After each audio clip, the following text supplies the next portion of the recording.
ఆగండి ఆగండి అబ్బాయి వీడేం ముగ్గేస్తాడు అనుకొని వెళ్ళిపోతున్నారా? కాదు, చివరిదాకా చూసి అప్పుడు చెప్పండి. నమస్తే, వెల్కమ్ టు శివలక్ష్మి ఛానల్. 7 చుక్కల ముగ్గు 4 వచ్చేదాకా చుక్కలు పెట్టాలి. నక్షత్రం చుట్టూరు 3 తామర పువ్వులు వస్తుంది.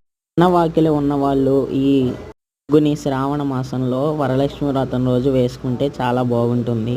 ఈ శ్రావణ మాసంలో ఎన్ని చుక్కల ముగ్గు వేశారో కామెంట్లో చెప్పండి.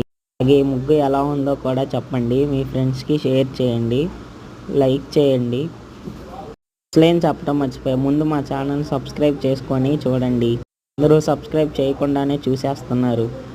నేను చుక్కలు పెట్టేసి నాకు నచ్చినట్టుగా విధంగా ముగ్గు వేయగలను. మీరు ఎన్ని చుక్కలు అని కామెంట్లో చెప్తే నేను అన్ని చుక్కల ముగ్గు ట్రై చేస్తాను. సొంతగా అప్పటికప్పుడు వేస్తాను. ఎంతమంది ఎన్ని చుక్కలు చెప్పారో అన్ని చుక్కలు, మరీ ఎక్కువ చుక్కలు చెప్పకండి.